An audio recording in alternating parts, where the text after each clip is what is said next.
Get out! You're not welcome here. Why are you doing this? I said get out! Why? I'm leaving. Unaware his wife had just inherited a $50 billion tech dynasty, he kicked her into the rain to move his mistress into their penthouse. What she did when a fleet of black SUVs arrived to pick her, shocked him, and left him homeless. He stood in the doorway of their penthouse, the same doorway where he had carried her across the threshold 6 years ago, whispering forever into her ear. But tonight, he used that same doorway to push his wife into the pouring rain, with nothing but the clothes on her back and the quiet dignity she refused to surrender. She had been his wife, his partner, the woman who had worked double shifts as a nurse to keep their dreams alive while he climbed the corporate ladder she had helped him build. But tonight, he looked at her like she was a stranger blocking his view. His mistress watched from behind him, already wearing the silk robe that hung on her side of the closet. What he didn't know, what no one in that gleaming penthouse knew, was that 3 floors below, in a law firm's sealed envelope, a document had just been signed that transferred full controlling ownership of a $50 billion tech dynasty to the soaking wet woman now standing on the rain-slick sidewalk with nowhere to go. She had inherited everything.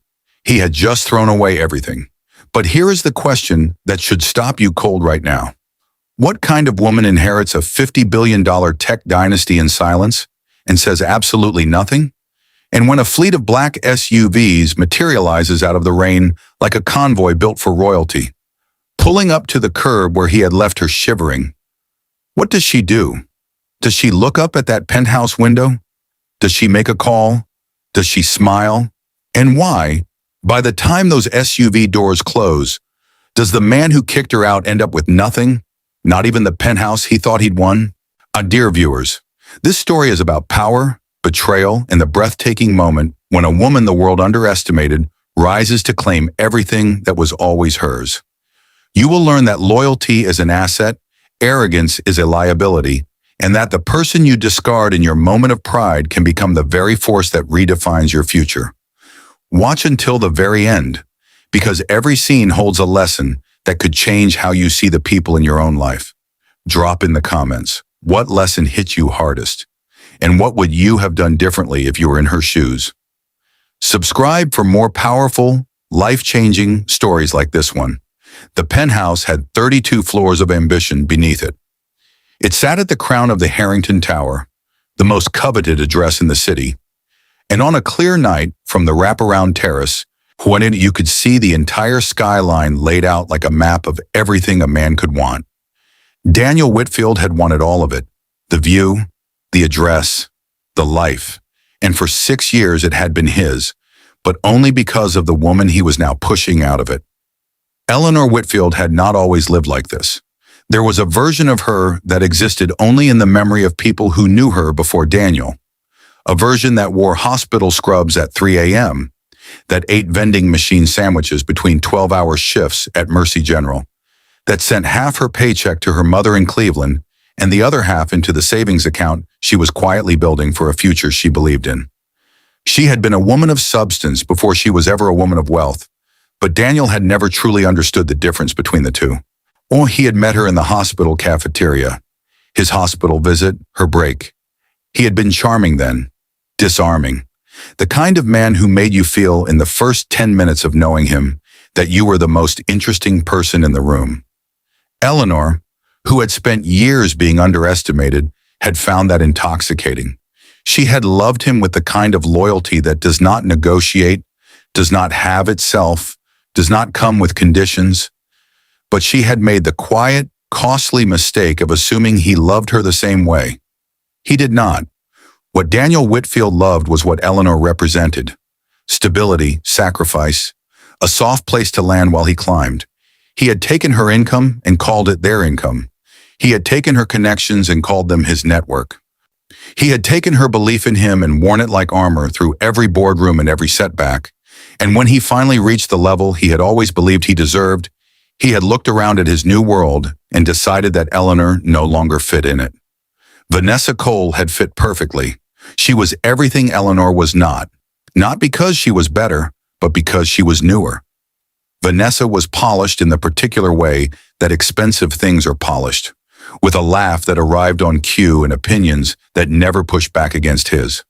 She had walked into Daniel's orbit 8 months ago at a firm retreat, and he had made his decision about Eleanor somewhere between the second cocktail and the elevator ride upstairs. Tonight was simply the execution of a decision already made. "I need you out before 9, he had said, not looking up from his phone when Eleanor walked through the door at 7:40 p.m., still in her coat, still carrying the weight of what she now knew. The inheritance, the attorneys, the black envelope with the gold crest that had rearranged her entire understanding of her own life. She had come home to tell him.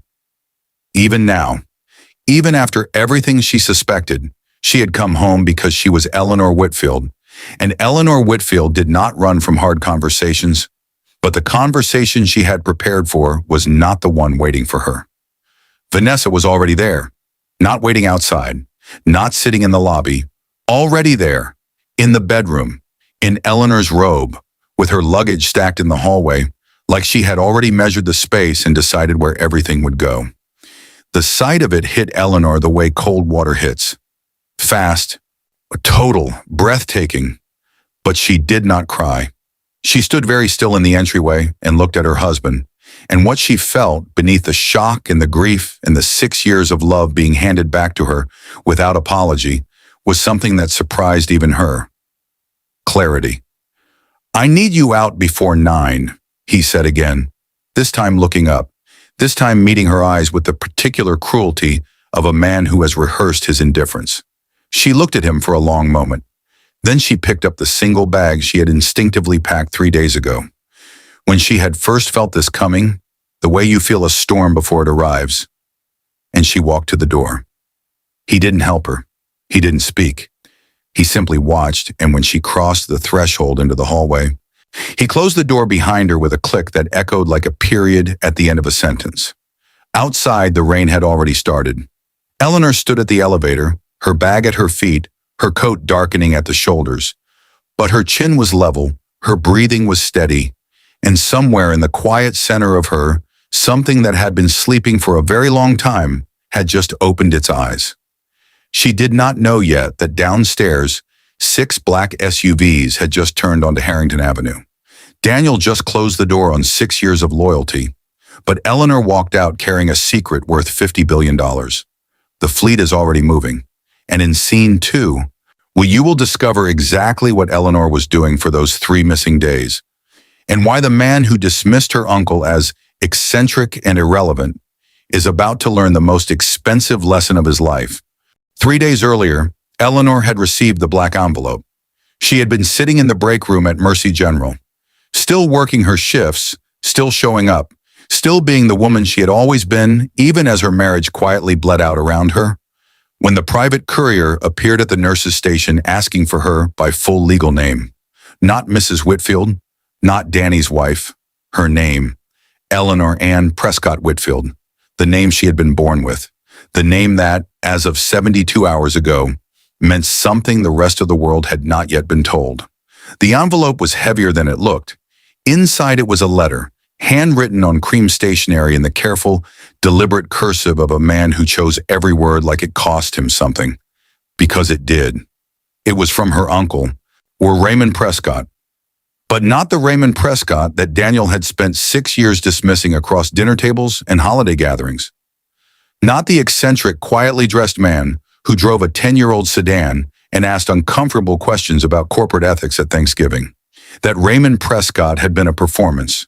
A deliberate, sustained, masterfully executed performance built to protect himself from exactly the kind of people who would have circled him like sharks the moment they smelled the water. The real Raymond Prescott had built Prescott Digital Systems from a single patent in a rented garage in 1987. By 2003, it was the backbone infrastructure of half the internet's data routing architecture. By 2015, its subsidiary companies touched aerospace, biotech, clean energy, and artificial intelligence. By the time Raymond Prescott died quietly in his sleep on a Tuesday morning, 11 days ago, his estate had been independently valued at $50 billion. And every cent of it, every share, every subsidiary, every patent, every building, every board seat, had been left in a single airtight, irrevocable trust to his niece, Eleanor, because Raymond had watched. That was what the letter explained, slowly, carefully, in the voice of a man who had loved her from a distance, with the precision of someone who understood that love, real love, sometimes looks like patience. He had watched her work double shifts. He had watched her carry Daniel's ambitions on her back without complaint. He had watched her shrink herself year by year, was to fit inside a life that was too small for who she actually was. And he had made his decision long before he made his will. You were always the one, he had written. You were always the one who understood that what you build matters less than how you build it and who you protect while you do. Eleanor had read the letter 3 times in the break room. Then she had folded it, placed it in her bag, finished her shift, and called the number on the attorney's card and close. The next 3 days had been unlike anything she had ever experienced. She had sat across from a team of 12 attorneys in a glass-walled boardroom on the 47th floor of a building she now technically owned, while they walked her through the architecture of an empire she had never known existed. She had signed her name onto documents that transferred controlling interest of Prescott Digital Systems and all its subsidiaries into her hands. She had met her uncle's executive team, serious, accomplished people who had been briefed on her identity weeks before Raymond's passing, and who looked at her, she noticed, not with skepticism, but with the particular relief of people who had been waiting for steady hands. She had not told Daniel, not because she was planning revenge. That was important to understand about Eleanor Whitfield. Revenge required a kind of sustained anger she had never been built for. She had not told him because she had come home that evening genuinely intending to, and he had answered her arrival with an eviction. But here was what Daniel had never understood about the woman he married, the thing that Raymond had seen from the very beginning. Eleanor did not make decisions in the heat of a moment. She never had. Every major choice of her life had been made in the quiet, in the still, in the space after the storm, where most people were still shaking, and she was already thinking 3 moves ahead. She was thinking now. Standing at the elevator with rain on her shoulders and 6 years of marriage reduced to a single click of a closing door, Eleanor reached into her coat pocket and touched the phone she had not yet used, the one the attorneys had given her, the one preloaded with a single contact labeled only, "When you're ready." Her thumb hovered over it. Below, on Harrington Avenue, the first of the black SUVs had already parked. The second was pulling in behind it. And by the time Eleanor stepped out of the lobby into the rain, all 6 were there. Engines running, tinted windows dark, a line of quiet power stretching half a block in both directions. The lead driver stepped out first. He was tall, broad-shouldered, dressed in a dark suit that had not come off any rack, and he walked toward her with the unhurried certainty of a man who had been trained to project calm in the presence of importance. He stopped 2 feet from her, looked at her directly. "Ms. Prescott Whitfield," he said. Prescott first, Whitfield second. And something about that order landed in Eleanor's chest like a key turning in a lock she hadn't known was there. "The board sends their regards. We're here whenever you're ready." Eleanor looked at him for a long moment. Then she looked up, slowly, deliberately, at the penthouse window 32 floors above, where a light had just clicked on behind the glass. He was watching. She could not see his face from where she stood, but she knew the shape of him in a window. 6 years of knowing someone leaves marks like that, even after everything. But what she felt looking up at that lit rectangle of glass was not grief anymore. It was not anger. It was something cleaner and quieter, and far more permanent than either. It was decision. She looked back at the driver. "Give me 1 moment," she said quietly. And she reached into her coat and made a single phone call. Not to Daniel, not to a friend, not to her mother in Cleveland. She called the lead attorney, and in 45 seconds, she gave 3 instructions that would, by morning, remove Daniel Whitfield's name from every document, every account and every asset he had spent 6 years believing was his. The penthouse, the car, the investment portfolio built entirely from her inheritance advance. All of it, gone, legal, irreversible. She ended the call, dropped the phone back into her pocket, and walked toward the open SUV door with the steady, unhurried grace of a woman who had just stopped waiting for permission to be exactly who she was. Eleanor just made 3 phone calls that Daniel doesn't know about yet, but he's about to find out. In scene 3, Daniel comes downstairs looking for a fight he thinks he's already won, and walks directly into the most humiliating, clarifying, and irreversible moment of his life. And Vanessa? What Vanessa does when she discovers the truth about the woman she replaced will leave you absolutely speechless. Daniel Whitfield had always been a man who trusted his own instincts. It was the thing he told himself most often, in boardrooms, in mirrors, in the quiet moments between one ambition and the next, that his greatest asset was his ability to read a situation faster than everyone else in the room. He prided himself on it, built his entire professional identity around it, told the story of it at dinner parties while Eleanor sat beside him, smiling at a version of him she had long since stopped recognizing. But instinct, it turns out, is only as good as the information feeding it. And Daniel Whitfield had spent 6 years systematically ignoring the most important information in his life. He had seen the SUVs from the window, all 6 of them lined up on Harrington Avenue like a motorcade waiting for someone whose name moved things. His first thought had been that it was nothing to do with him, a celebrity in the building, a politician passing through. His second thought, arriving 3 seconds later with the particular unease of a man whose conscience is not entirely clean, was that it had something to do with Eleanor. He watched her walk toward the lead vehicle. He watched the driver speak to her first. To her, not to anyone else, as though she were the person everyone in that convoy had been dispatched to collect. He watched her reach into her pocket, make a call, and stand in the rain with a stillness that he recognized, suddenly and uncomfortably, as the stillness she wore when she had already made up her mind about something. He was downstairs in 4 minutes. He had not told Vanessa where he was going. Just grabbed his jacket, taken the private elevator, in and crossed the lobby with the long stride of a man who had convinced himself he was still in control of a situation that had already moved 3 steps beyond him. The doorman, Gerald, a man who had greeted Eleanor by name every single morning for 4 years, and who had watched tonight's events from behind his desk with the careful neutrality of someone paid to observe and not comment, held the door open without a word. Daniel stepped out into the rain. Eleanor was standing at the open door of the lead SUV, speaking quietly to a woman in a charcoal blazer who had emerged from the second vehicle. An executive, clearly, someone whose posture announced importance, the way expensive things announce themselves without trying. They were looking at a tablet together. Eleanor was nodding. She had not yet gotten in. "The Eleanor." His voice came out sharper than he intended, but he did not soften it. She turned, and here was the thing that stopped him. Not her expression, which was composed and level, and gave him absolutely nothing to work with, but the way the people around her moved when she turned. The driver straightened almost imperceptibly. The executive with the tablet took a half step back, creating space but not retreating. The specific body language of someone deferring to the most important person present, to Eleanor. "Daniel," she said, simply, "the way you say the name of something you have already finished grieving? What is this?"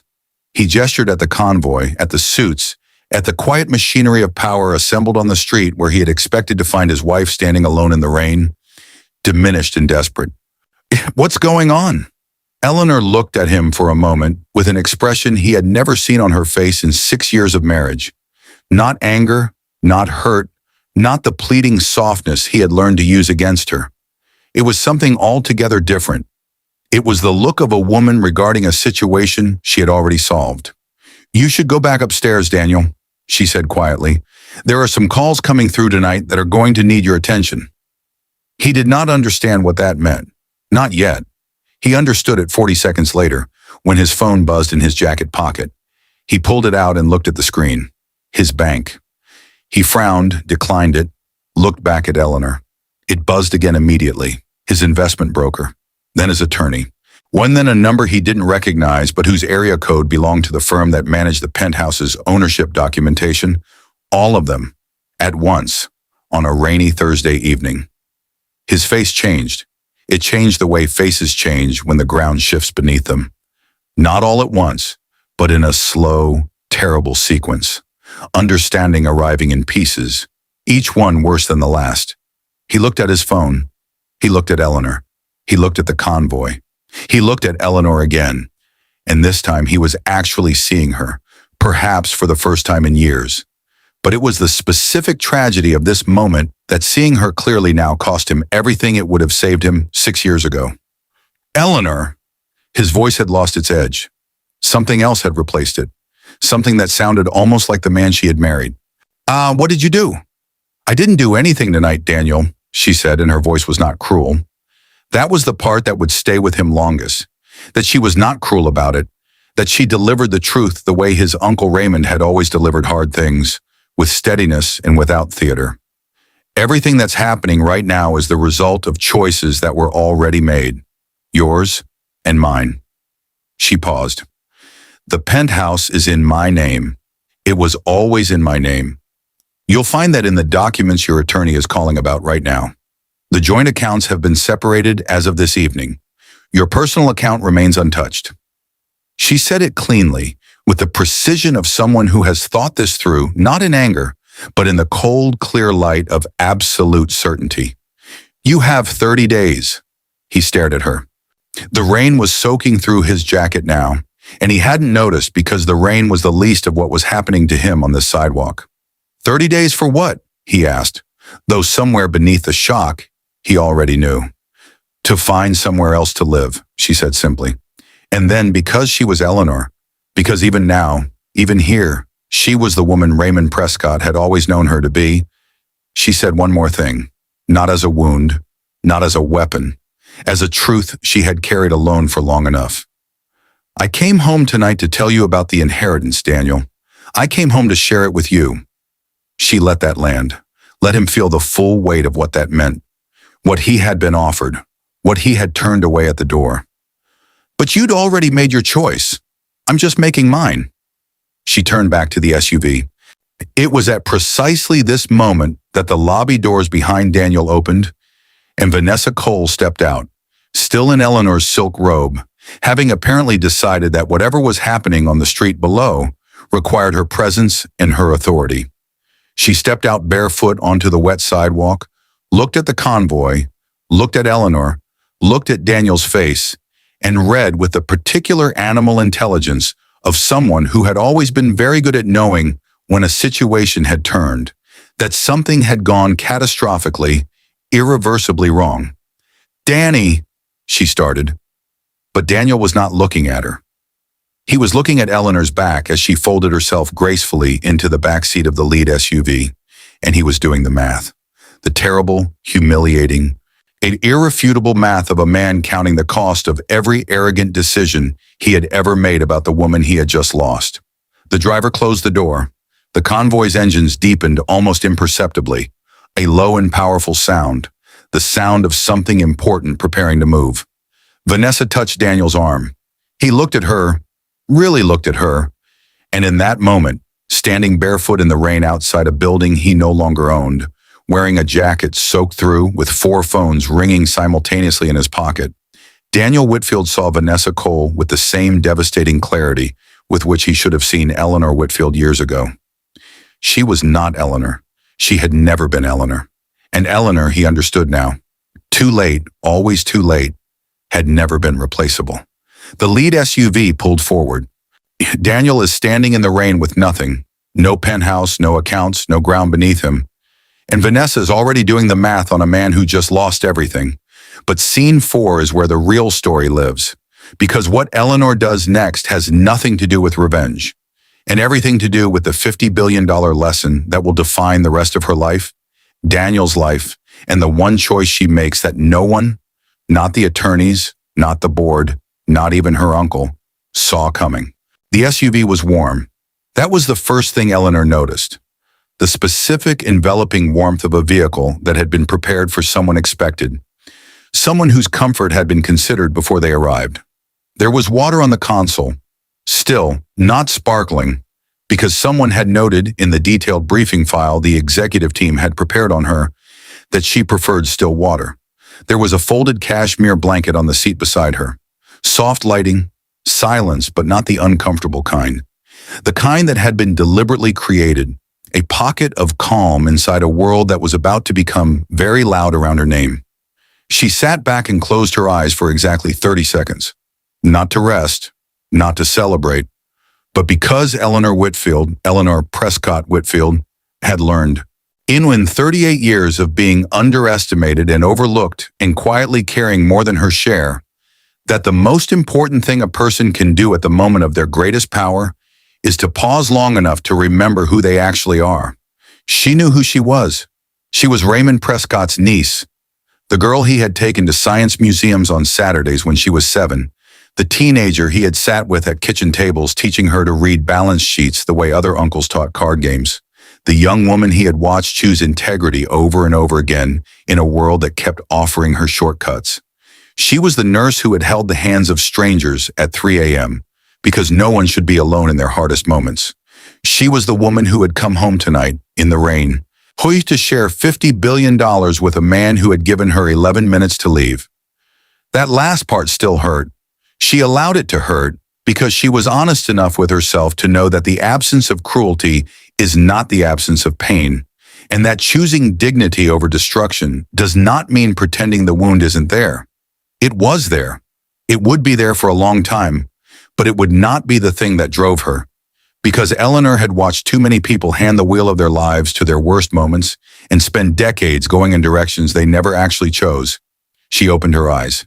The executive beside her, a woman named Patricia Holt, Raymond's longest-serving chief of staff, who had known Eleanor was coming long before Eleanor knew it herself, was watching her with the patient attention of someone who had worked for a visionary long enough to recognize the particular quality of silence that precedes a significant decision. "Patricia," Eleanor said quietly. "Yes, Miss Prescott Whitfield. The Mercy General Foundation grant proposal, the one the hospital board submitted 18 months ago for the new cardiac wing, it was declined for funding." It was not a question. Eleanor had sat on that grant committee meeting herself, had watched the proposal rejected for lack of a lead donor, had driven home afterward feeling the specific helplessness of someone who can see exactly what needs to be done and lacks only the resources to do it. She did not lack resources anymore. "I want it funded," she said. "Full amount. Anonymous donor. I want construction to begin within 60 days. Patricia made a note without blinking. "Done." And the nursing scholarship program, Raymond's foundation had a draft proposal for it that never launched. "I want it launched. Fully endowed, 50 recipients per year, full ride, name for Raymond." She paused. He would have hated having his name on it, which is exactly why it should be his name. Something moved across Patricia's face. Not surprise, but recognition. The particular recognition of someone watching a person step fully and naturally into a role that was always theirs. "Done," Patricia said again, and this time her voice carried something additional, something that sounded like relief. 32 floors above Harrington Avenue, Daniel Whitfield sat on the edge of what had been his bed, but was not. Sweeney had never been. His bed, with 4 missed calls on his phone, and a certified letter that had apparently been waiting with the building's front desk for 72 hours, delivered by a law firm he didn't recognize, containing documentation that rearranged every assumption he had built his life upon. The penthouse had been purchased in Eleanor's name, not jointly, not in both names. Hers. Because 6 years ago, when they were closing on this apartment and Daniel had been between positions and the mortgage required a primary borrower with verifiable income, Eleanor had signed every document while Daniel stood beside her, telling her which unit he preferred. He had never read the paperwork. He had never needed to, because Eleanor handled things. Eleanor always handled things, and he had confused her competence for compliance so completely and for so long that he had forgotten they were different qualities entirely. The investment portfolio, the one he had been mentally cataloging all evening as his safety net, his exit strategy, his proof that he would land on his feet, had been built from an inheritance advance Raymond Prescott had quietly arranged for Eleanor 3 years ago, routed through a separate account in her name that Daniel had known about in the vague, incurious way that he knew about most things Eleanor managed. His name was not on it. His name, he was discovering with the systematic devastation of a man reading the fine print of his own life for the very first time, was not on very much at all. Vanessa appeared in the bedroom doorway. She was dressed now. Her own clothes, not Eleanor's robe, which she had folded and placed on the chair, with a care that suggested she had already begun to understand the gravity of what she had stepped into. She looked at him. He looked at her. And in the silence between them lived the full, uncomfortable truth that neither of them had the generosity left to avoid. She was the one holding all of this together, Vanessa said. It was not a question either. Daniel said nothing, because there was nothing to say that the certified letter, the missed calls, and the empty side of the closet had not already said more clearly and more permanently than he ever could. 3 weeks later, Eleanor stood at the groundbreaking ceremony for the Mercy General Cardiac Wing. She wore no jewelry. No designer label announced itself on her coat. She stood with a hard hat slightly too large for her head and a shovel she wielded with genuine enthusiasm. And when the photographer from the city paper asked her to look up for the shot, she laughed. A real laugh, unperformed and unguarded, because the hat kept slipping. Raymond would have loved this, she thought. He would have stood exactly where she was standing, in a too large hat, laughing at himself. And afterward, he would have found the most junior person on the project team and asked them what they thought could be done better, because that was how he had always operated. With curiosity instead of authority, with questions instead of declarations, with the radical and revolutionary humility of someone who understood that power is not a destination, but a responsibility. She understood that now in her bones. Not because the money had taught her. She had understood it long before the money, but because the money had given her the scale to act on what she had always known, and that, she was beginning to realize, was what Raymond had always been waiting to see. Not whether she could handle wealth, but whether she already had the character that wealth in the right hands could amplify into something that actually mattered. She did. She always had. Daniel Whitfield moved into a 2-bedroom apartment in a building with no doorman and no view, and he spent a long time, longer than he would ever admit to anyone, thinking about a woman standing in the rain with a single bag and the quiet dignity she refused to surrender. He thought about the doorway. He thought about forever. He thought about 11 minutes. And in the particular, unforgiving silence of a life stripped of everything he had taken for granted, Daniel Whitfield finally learned the lesson that Eleanor had lived her entire life. That the most valuable things are rarely the loudest ones, that loyalty is not weakness, but architecture, and that the person you dismiss in your moment of greatest arrogance is often the very foundation you have been standing on all along. By the time he understood it fully, she was already building something extraordinary. Without him. Dear viewers, Eleanor never raised her voice. She never made a scene. She never asked for revenge. But life, with breathtaking precision, gave her something far more powerful than revenge. It gave her clarity. It gave her purpose. And it gave her the chance to turn the most painful night of her life into the foundation of something that would outlast every person who ever underestimated her. This story teaches us 4 things that are worth carrying with you long after this video ends. First, the way you treat people in their quiet season is a direct reflection of your character, not theirs. Daniel didn't lose Eleanor the night he kicked her out. He lost her the moment he stopped seeing her. Second, loyalty is not weakness. Eleanor's consistency, her sacrifice, her willingness to keep showing up even when she was unseen, that was not naivety. That was the kind of strength that compound interests over time and pays out in ways that arrogance never anticipates.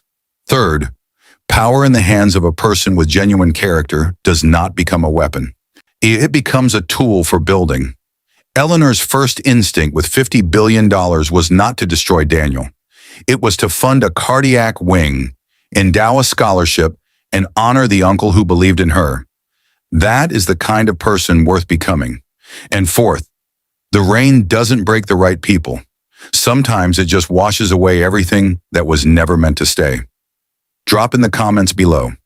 What lesson from this story hit you hardest? And if you were Eleanor, standing in that rain with $50 billion and a closed door behind you, what would you have done differently? If this story moved you, educated you, or made you think about your own life in a new way, subscribe right now, because this is exactly what we do here. Every single story is built to entertain you, challenge you, and leave you with something real to carry forward. Eleanor walked into the rain as a wife who had been discarded. She came back as something no one, least of all Daniel, ever saw coming. And that, dear viewers, is the whole lesson.